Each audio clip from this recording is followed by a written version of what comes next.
I suppose they're going to lock me up as well. As your accomplice. Accomplice? I'm gonna tell them the whole thing was your idea. 아카데미 시상식에서 8개 부문 후보에 오르며 망하기 일보 직전이었던 워너브라더스를 살린 영화. DC 코믹스의 배트맨을 기반으로 한 크리스토퍼 놀란 감독의 두 번째 작품이자 이제는 전설이 되어버린 히스 레저의 유작 다크나이트입니다. This town deserves a better class of criminal, and I'm gonna give it to him. 연기부터 스토리, 연출까지 슈퍼히어로 영화 사상 최고의 걸작으로 평가받는 영화 속 숨겨진 이야기와 오게티를 찾아봤습니다. 참고로 왼쪽 상단에 검은색 동그라미는 비하인드 스토리, 빨간색은 오게티를 표시합니다. 슈퍼히어로 영화 중에서 최초로 10억 달러, 한화로 1조를 넘기면서 당시의 타이타닉, 반지의 제왕에 이어 역대 영화 사상 세 번째 흥행작으로 기록되었습니다.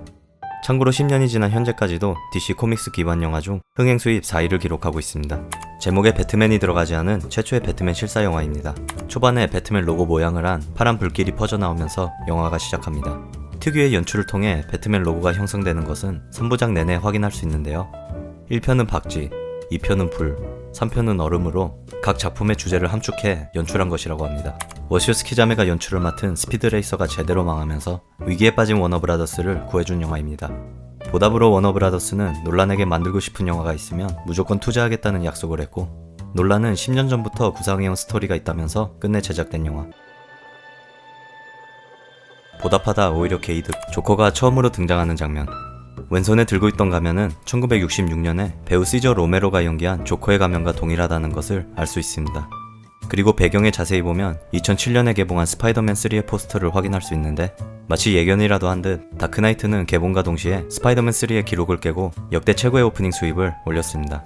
초반 은행털이 현장에서 빌딩 왼쪽을 자세히 보면 촬영하고 있는 카메라와 헬리콥터가 노출된 것을 목격할 수 있습니다. 와이어를 타고 내려오는 장면에서 우측 상단을 보면 촬영을 위해 경찰차 2대가 길을 막아 놓은 것을 확인할 수 있습니다. 할 일 다한 부하를 조기 퇴근시키는 조커. 버스 밑에 누워있던 부하가 다음 장면에서 갑자기 사라집니다.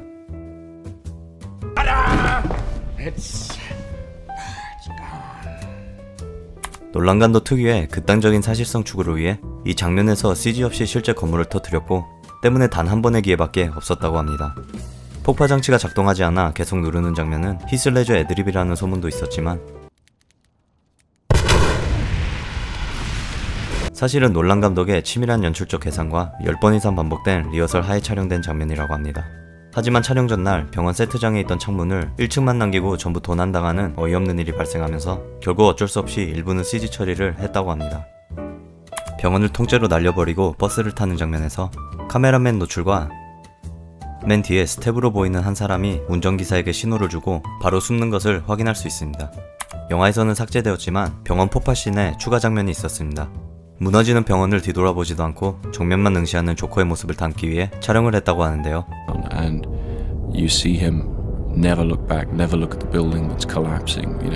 이 삭제된 장면을 촬영하기 위해 건물이 무너지고 있을 때 서둘러 촬영을 재개했고, 때문에 조커가 버스를 타기 전부터 미리 준비된 카메라와 준비되자 바로 출발 신호를 보내는 스태프가 노출된 것으로 추측해볼 수가 있습니다.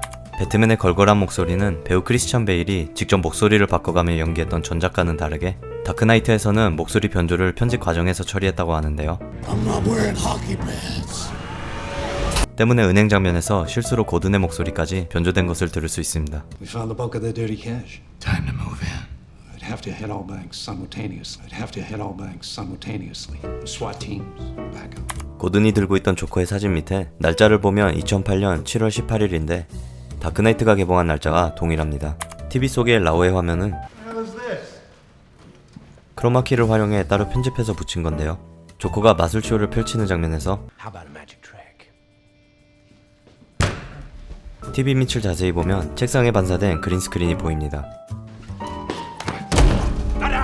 조커가 처음으로 가면을 벗는 장면에서 흘러나오는 배경음악은 D코드와 C코드만을 조합해 작곡되었다고 합니다. Kill you simply makes you stranger. 그리고 이 은행장은 프리즌 브레이크의 모원 요원으로 잘 알려진 윌리엄 피크너가 카메오로 출연한 겁니다. 카메오 출연은 윌리엄 피크너 외에도 전편의 메인 빌런 스퀘어크로우를 연기한 킬리언 머피가 전작에 비해 많이 초라한 모습으로 다시 한번 등장하고, 심지어 다크나이트 라이즈에서는 아예 가면을 갖다 버린 채 재판장으로 재출연합니다. 그리고 카메오는 아니지만 이 장면에서 배경에 자세히 보면 히스 레저와 도플갱어 수준인 엑스트라가 잠깐 모습을 비추면서 팬들 사이에서 화제가 되었는데요. 심지어 히스 레저가 엑스트라로 출연한 것이다 라고 주장하는 팬들이 있지만 이에 대해 제작진 측에서 밝혀진 바는 없습니다. 마지막으로 진짜 히스 레저에게 괜히 일침을 날리다 황천길로 갈 뻔한 이 할아버지는 We're not intimidated by thugs. 실제 미국 상원의원 패트릭 리입니다. 배트맨 광팬으로 잘 알려진 패트릭은 후속편에도 출연하고 그리고 희대망작이라 불리는 배트맨과 로빈에도 출연한 바가 있습니다. 영화 중 가장 몰입이 안 된 장면. Well, hello, beautiful. 배트맨 비긴즈에서는 레이첼 역으로 KT 홈즈가 연기했고 후속편 다크나이트에도 제안을 받았지만 직접 거절했다고 밝혔습니다. 다크나이트에서는 레이첼 역으로 갑자기 웬 아줌마가 등장하면서 집중하기 힘들었다는 반응이 팬들 사이에서 많았는데요. 특히 이 장면에서는 Well, hello, beautiful. You must be Harvey Squeeze. And you are beautiful. 조커의 광기를 표현하는 대사인가 의심할 정도로 몰입하기 힘들었지만 출연을 거부한 KT 홈즈는 드라마 케네디스에서 발연기의 끝을 보여주며 언론의 지탄을 받자 레이첼은 맥이 질레날로 바꾼 게 잘했다는 재평가를 받기도 했습니다. 영화를 위해 특수 제작된 고담시 번호판을 보면 실제 일리노이주 번호판이랑 흡사하다는 것을 확인할 수 있습니다. 일리노이주에 위치한 시카고에서 대부분 촬영을 했기 때문에 배경에 다른 차량의 번호판이 나올 것을 대비해 비슷하게 만든 것으로 보입니다. Sure that you've always wanted to go to Hong Kong. What's wrong with the phone call? 홍콩에서 라우와 폭스가 만나는 장면. 배경에 보면 시카고에 위치한 맥코믹 센터를 목격할 수 있습니다. 아날로그 특수 효과를 고집하기로 유명한 놀란 감독.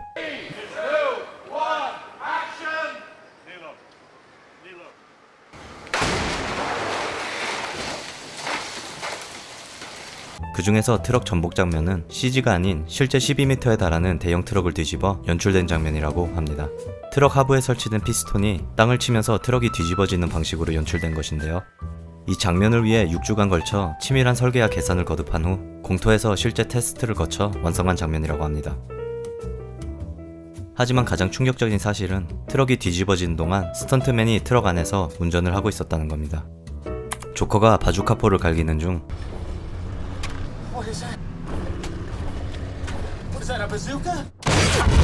배트맨이 텀블러로 보호해주는 장면에서 자세히 보면 보호 대상이었던 벤이 잠깐 사라졌다가 이어지는 장면에서 벤은 다시 나타나고 앞에 있던 텀블러와 폭파 흔적이 통째로 사라진 것을 확인할 수 있습니다. 이 장면을 촬영하기 위해 역시나 아날로그 특수 효과를 선택한 논란은 텀블러 모형을 3분의 1 크기로 따로 제작해 촬영했다고 하는데요. 실제 사이즈로 촬영된 장면들과 텀블러 모형을 만들어 촬영된 장면을 편집하다 발생한 오게티로 추측해볼 수가 있습니다. 참고로 이 장면을 촬영하다 전세계에 단 4대밖에 없었던 IMAX 카메라 한 대가 박살났고 후속작인 다크나이트 라이즈에서도 또 한 대를 박살냈다고 합니다. 영화에서 최고의 명장면으로 꼽히는 배트맨과 조커의 치조실 장면은 Never start with the head. The victim gets all fuzzy. 히스 레저의 요청으로 조커로서의 첫 촬영이었다고 하는데요. 히스 레저 캐스팅에 반신반의하던 워너브라더스도 이 장면을 보고 바로 안심했다고 합니다. 조커의 첫 연기에 정신 팔렸는지 유리에 반사된 촬영팀이 그대로 노출됩니다. 영화 속 고든 형사가 청장으로 임명되는 당시 조커가 박수를 보내는 장면은 히스 레저의 애드립이었다고 합니다. Good evening, ladies and gentlemen. We are tonight's entertainment. 알프레드를 연기한 마이클 케인이 처음으로 조커를 만난 장면이라고 하는데요. 마이클 케인은 조커를 보고 충격먹어 대사를 까먹었다는 소문이 돌았지만 사실이 아닌 것으로 밝혀졌습니다. 대본을 봐도 조커가 등장하는 장면에서 알프레드의 대사는 단 한마디도 없었던 것을 확인할 수 있으며 심지어 인터뷰에서 단 한 번도 대사를 까먹은 적이 없다고 직접 밝힌 바가 있습니다. When did Michael Caine forget his lines? I've never forgotten my lines. You've never forgotten No. your lines? I have a memory like a computer. 해외 영화 사이트 IMDb에서 9.0으로 쇼생크 탈출, 대부 2편에 이어 9점대를 유지하고 있는 4개의 작품 중 하나이며 12년이 지난 현재까지도 최고의 슈퍼히어로 영화로 항상 언급이 되는 작품 다크나이트 속 숨겨진 이야기와 오게티를 찾아봤습니다. 재밌게 보셨다면 구독과 좋아요 부탁드리고 빠진 내용이 있으면 댓글로 남겨주세요.